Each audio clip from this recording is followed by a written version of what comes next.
What a lightsaber would really do to you. Brought to you by the Critical Drinker. Are you ready? Get over there and subscribe. Tell them Tyrone Magnus sent you. Okie dokie.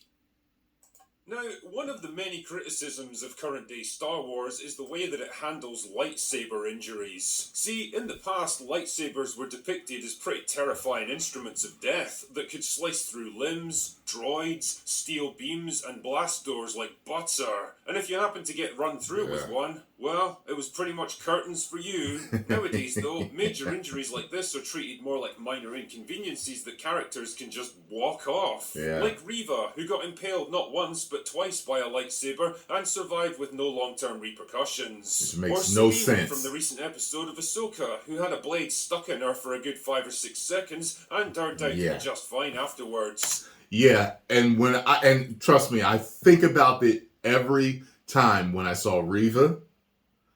When she got twice, when I saw even Qui-Gon, but seeing her and that guy that didn't Reva put his lightsaber through him, I forgot what he was. I forgot his name.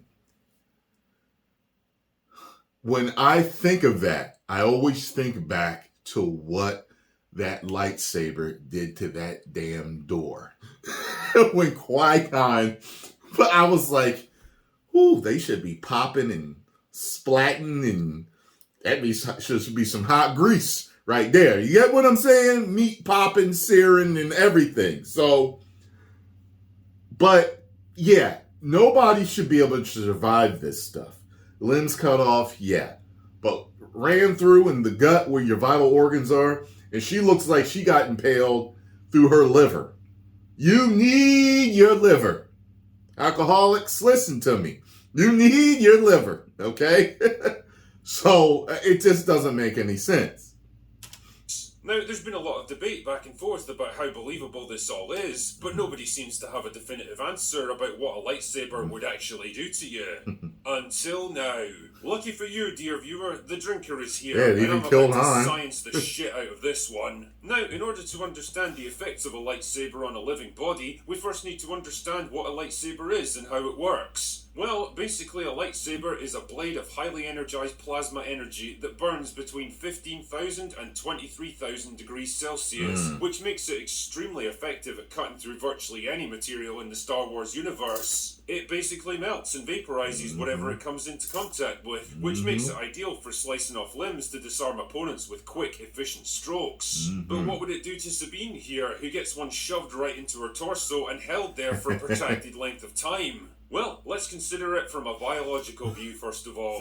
We know that Sabine is a Mandalorian, which in Star Wars terms makes her human, with roughly the same physiology as us. This is very useful because we know what humans look like on the inside. Yes, we also know that she was impaled in the lower right side of the abdomen at an upward angle, which means the blade would likely have penetrated her upper intestines, kidney, and possibly her liver too. If this was just a regular old steel-bladed sword, then such an injury would cause catastrophic damage to her internal organs and almost certainly be fatal without immediate medical intervention. But this isn't a sword, it's a lightsaber, which means that Sabine has got much bigger things to worry about now. Cauterizing as I burns. mentioned earlier, lightsabers burn at temperatures of up to 23,000 degrees, which is about 3 times as hot as the surface of the sun. Go look at, there is a clip on YouTube, I think, of a bag of chicken being thrown into a volcano. You have got to see the eruption that it causes. That is what happens when heat and meat.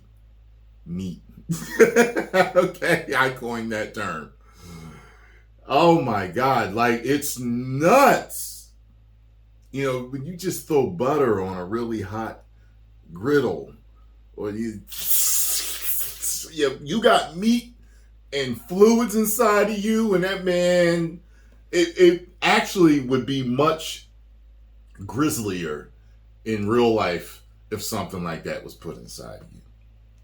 Pause. In case you were wondering. Now, water, on the other hand, boils and turns into steam at just 100 degrees, and the plasma that makes up our blood is composed of about 90% water. So what would this mean for Sabine? Well, in less than a second, the blood plasma in the vicinity of the lightsaber blade would immediately heat up and flash into steam, expanding rapidly as its density decreases. The convection effects of heat traveling through surrounding tissue would cause the effect to accelerate until it ruptured the containment vessel, in this case, her body. Now, in the worst case, this would mean a highly energized steam explosion similar to the one that destroyed the reactor core at Chernobyl. The best case scenario is that her body would expand like a balloon, with steam rushing out of every available orifice until eventually it lost all structural integrity and blew apart. Either way, I think it's safe to conclude that such an injury would be fatal. But wait, there's an even bigger problem to deal with. See, water is made up of two chemical elements, hydrogen and oxygen, and if you heat them up enough, they'll split apart. This actually happens at comparatively low temperatures of just 2,000 degrees. But we're not at 2,000 degrees, we're at 20,000 and above. And at that temperature, the hydrogen atoms won't just split away from their oxygen friends, they'll ignite explosively in the extreme heats. Not in the same way as a hydrogen bomb, but more like the Hindenburg disaster. So basically, Sabine's entire body would literally combust right in front of her eyes as the hydrogen-oxygen separation spreads as a chain reaction until it consumes all the available fuel in the vicinity. She would effectively be incinerated at the atomic level, and all that would be left would be a small pile of chemical byproducts. So no, she probably wouldn't be able to walk this one off. But So,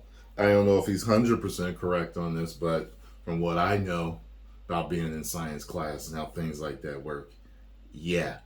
And look, this is all fiction, but the main issue here is that, you know, you're downgrading, you're nerfing the lightsaber. The lightsaber is like the ultimate weapon in Star Wars, besides something like the Death Star, something like that. You don't want to go up against someone that is skilled with a lightsaber. Cuts through anything, reflects blasts at you. Like, to someone who's truly in tune with the Force, they're nigh unstoppable. However, these people are walking it off like it's nothing. The last person to be killed by one is what? Is it Han? That's it, right? And maybe it didn't kill him. Maybe it's the fall that's what killed him. So, anyway, just in case you ever wondered what would actually happen if you got run through by a lightsaber, you have your answer. Nothing good. Anyway, that's all I've got for today. Go away now. So there you have it, folks. Yeah. I'm so sick and tired of what we have for entertainment these days, but it is what it is. We now live in the dark days, but hopefully things will get much better starting next year.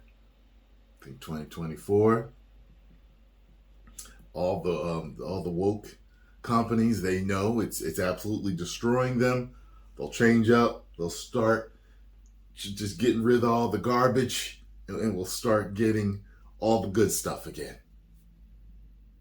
10 million subscribers.